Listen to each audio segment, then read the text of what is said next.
et n'avaient pas de quoi manger. Jésus appela ses disciples et leur dit : « Je suis rempli de compassion pour cette foule, car voilà 3 jours qu'ils sont près de moi, et ils n'ont rien à manger. Si je les renvoie chez eux à jeun, les forces leur manqueront en chemin, car quelques-uns d'entre eux sont venus de loin. » Ses disciples lui répondirent : « Comment pourrait-on leur donner assez de pain à manger ici, dans un endroit désert ? » Jésus leur demanda : « Combien avez-vous de pain ? » « 7, répondirent-ils. Alors il fit s'asseoir la foule à terre, prit les 7 pains, et après avoir remercié Dieu, il les rompit et les donna à ses disciples pour les distribuer, et ils les distribuèrent à la foule. Ils avaient encore quelques petits poissons. Jésus les bénit et les fit aussi distribuer. Ils mangèrent et furent rassasiés, et l'on emporta 7 corbeilles pleines des morceaux qui restaient.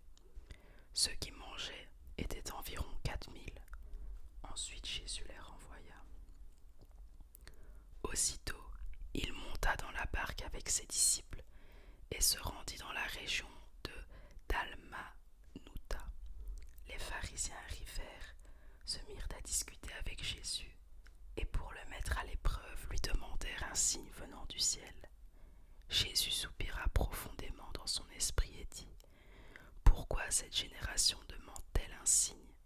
Je vous le dis en vérité, il ne sera pas donné de signe à cette génération. » Puis il les quitta et remonta dans la barque pour passer sur l'autre rive. Les disciples avaient oublié de prendre des pains. Ils n'en avaient qu'un seul avec eux dans la barque. Jésus leur fit cette recommandation : « Attention, méfiez-vous du levain des pharisiens et du levain d'Hérode. » Les disciples raisonnèrent en eux et disaient : « C'est parce que nous n'avons pas de pain. » Jésus, le sachant, leur dit : « Pourquoi raisonnez-vous sur le fait que vous n'avez pas de pain ? Ne comprenez-vous pas et ne saisissez-vous pas encore ?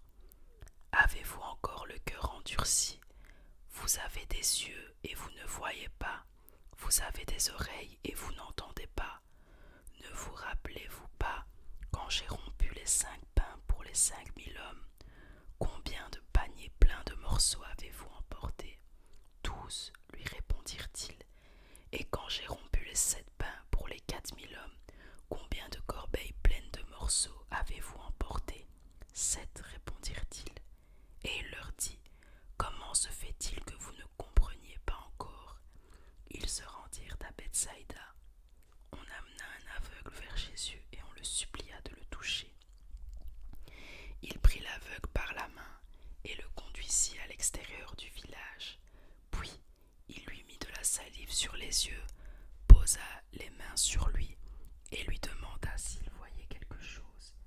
Il regarda et dit : « J'aperçois les gens, je les vois comme des arbres et ils marchent. » Jésus lui mit de nouveau les mains sur les yeux, et quand l'aveugle regarda fixement, il fut guéri et vit tout distinctivement. Alors Jésus le renvoya chez lui en disant : « N'entre pas dans le village et n'en parle à personne. » Pierre reconnaît Jésus comme le Messie. Jésus s'en alla avec ses disciples dans les villages voisins de Césarée et de Philippe. Il leur posa en chemin cette question : « Qui suis-je d'après les hommes ?» Ils répondirent : « Jean-Baptiste d'après certains, Élie d'après d'autres, l'un des prophètes. Et d'après vous, qui suis-je ? Leur demanda-t-il. Pierre lui répondit : « Tu es le Messie. » Jésus leur recommanda sévèrement de n'en parler à personne. Alors il commença à leur enseigner qu'il fallait que le Fils de l'homme souffre beaucoup, qu'il soit rejeté par les anciens, par les chefs des prêtres et par les spécialistes de la loi, qu'il soit mis à mort et qu'il ressuscite 3 jours après. Il leur disait cela ouvertement. Alors Pierre le prit à part et se mit à le reprendre. Mais Jésus se retourna, regarda ses disciples et réprimanda Pierre en disant : « Arrière, Satan, car tes pensées ne sont pas les pensées de Dieu, mais celle des hommes.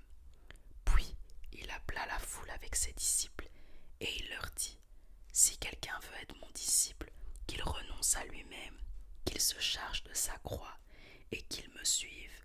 En effet, celui qui voudra sauver sa vie la perdra, mais celui qui la perdra à cause de moi et de la bonne nouvelle la sauvera. Et que servira-t-il à un homme de gagner le monde entier s'il perd son âme? Que donnera un homme en échange de son âme? En effet, celui qui aura honte de moi et de mes paroles au milieu de cette génération adultère et pécheresse, le Fils de l'homme aura aussi honte de lui quand il viendra dans la gloire de son Père avec les saints anges. » Il leur dit encore, « Je vous le dis en vérité, quelques-uns de ceux qui sont ici ne mourront pas avant d'avoir vu le royaume de Dieu venir avec puissance. » La transfiguration. 6 jours après, Jésus prit avec lui Pierre, Jacques et Jean, et il les conduisit seul à l'écart sur une haute montagne. Il fut transfiguré devant eux. Ses vêtements devinrent resplendissants et d'une telle blancheur que personne sur la terre ne peut blanchir ainsi. Élie et Moïse leur apparurent. Ils s'entretenaient avec Jésus. Pierre prit la parole et dit à Jésus, « Maître, il est bon que nous soyons ici. Faisons 3 abris, un pour toi, un pour Moïse et un pour Élie. » Ils ne savaient que dire car ils étaient effrayés. Une nuée vint les couvrir et de la nuée sortit une voix. « Celui-ci est mon fils bien-aimé, écoutez-le. » Aussitôt les disciples regardèrent tout autour et ils ne virent plus que Jésus seul avec eux. Comme ils descendaient de la montagne, Jésus leur recommanda de ne rien dire de ce qu'ils avaient vu à personne, jusqu'à ce que le Fils de l'homme soit ressuscité. Ils retinrent cette parole, se demandant entre eux ce que signifiait. Puis ils lui posèrent cette question. « Pourquoi les spécialistes de la loi disent-ils qu'Élie doit venir d'abord ?» Il leur répondit, « Élie doit venir d'abord pour établir toutes choses. Et pourquoi est-il écrit à propos du Fils de l'homme qu'il doit souffrir beaucoup et être méprisé? Mais je vous le dis, Élie est déjà venu, et ils l'ont traité comme ils ont voulu, conformément à ce qui est écrit à son sujet. » Guérison des démoniaques. Lorsqu'ils revinrent vers les disciples, ils virent autour d'eux une grande foule et des spécialistes de la loi qui discutaient avec eux. Dès que les gens virent Jésus, ils furent surpris et accoururent pour le saluer. Il leur demanda, « De quoi discutez-vous avec eux ?» Un homme de la foule lui répondit, « Maître, je t'ai amené mon fils qui est un esprit muet. Partout l'esprit s'empare de lui. Il le jette par terre. L'enfant écume, grince des dents et devient tout raide. J'ai prié tes disciples de chasser l'esprit, et ils n'ont pas pu. » Génération incrédule, leur dit Jésus, jusqu'à quand serai-je avec vous? Jusqu'à quand devrais-je vous supporter? Amenez-le-moi. On le lui amena. Dès que l'enfant vit Jésus, l'esprit l'agita avec violence. Il tomba et il se roulait par terre en écumant. Jésus demanda au Père, « Depuis combien de temps cela lui arrive-t-il » ? « Depuis son enfance, répondit-il, et souvent l'esprit l'a jeté dans le feu, dans l'eau pour le faire mourir. Mais si tu peux faire quelque chose, viens à notre secours. Aie compassion de nous. » Jésus lui dit, « Si tu peux, tout est possible à celui qui croit. » Aussitôt le père de l'enfant en larmes s'écria, « Je crois, Seigneur, viens au secours de mon incrédulité. » Voyant accourir la foule, Jésus menaça l'esprit impur en lui disant, « Esprit muet et sourd, je te l'ordonne, sors de cet enfant et n'y entre plus. » L'esprit sortit de l'enfant, poussant des cris et en le secouant très violemment. L'enfant devient comme mort, de sorte que beaucoup disaient qu'il était mort. Mais Jésus le prit par la main, le fit lever, et il se tint debout.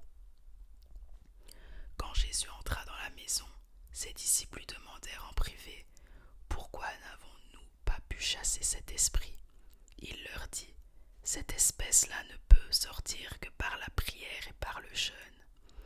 Ils partirent de là et traversèrent la Galilée. Jésus ne voulait pas qu'on le sache car il enseignait ses disciples et il leur disait: Le Fils de l'homme sera livré entre les mains des hommes. Ils le feront mourir et 3 jours après avoir été mis à mort, il ressuscitera. Cependant, les disciples ne comprenaient pas cette parole et ils avaient peur de l'interroger. Petits et grands dans le royaume de Dieu. Ils arrivèrent à Capernaum. Lorsqu'il fut dans la maison, Jésus leur demanda: De quoi discutiez-vous en chemin? Mais ils gardèrent le silence, car en chemin ils avaient discuté entre eux pour savoir qui était le plus grand. Alors il s'assit, appela les 12 et leur dit: Si quelqu'un veut être le premier, il sera le dernier de tous et le serviteur de tous. Il prit un petit enfant, le plaça au milieu d'eux, et après l'avoir pris dans ses bras, il leur dit: Celui qui accueille en mon nom un de ces petits enfants, c'est moi-même qui l'accueille. Et celui qui m'accueille, ce n'est pas moi qui l'accueille, mais celui qui m'a envoyé. Jean lui dit: Maître, nous avons vu quelqu'un chasser des démons en ton nom, et nous l'en avons empêché parce qu'il ne nous suit pas. Ne l'en empêchez pas, répondit Jésus, car personne ne peut faire un miracle en mon nom, et aussitôt après dire du mal de moi. En effet, qui n'est pas contre nous est pour nous, et celui qui vous donnera à boire un verre d'eau en mon nom, parce que vous appartenez à Christ, je vous le dis en vérité, il ne perdra pas sa récompense. Mais si quelqu'un fait trébucher un seul de ces petits qui croient en moi, il vaudrait mieux pour lui qu'on attache à son cou une grosse meule de moulin et qu'on le jette à la mer. Si ta main te pousse à mal agir, coupe-la. Mieux vaut pour toi entrer manchot dans la vie que d'avoir les 2 mains et d'aller en enfer dans le feu qui ne s'éteint pas. Là où le ver ne meurt pas et où le feu ne s'éteint pas. Si ton pied te pousse à mal agir, coupe-le. Mieux vaut pour toi entrer boiteux dans la vie que d'avoir les 2 pieds et d'être jeté en enfer dans le feu qui ne s'éteint pas. Là où le ver ne meurt pas et où le feu ne s'éteint pas. Et si ton œil te pousse à mal agir, arrache-le. Mieux vaut pour toi entrer dans le royaume de Dieu avec un seul œil que d'avoir 2 yeux et d'être jeté dans l'enfer de feu, là où le ver ne meurt pas et où le feu ne s'éteint pas. En effet, tout homme sera salé de feu, et tout sacrifice sera salé de sel. Le sel est une bonne chose, mais s'il perd de sa saveur, avec quoi la lui rendra-t-on? Ayez du sel en vous-même, et soyez en paix les uns avec les autres.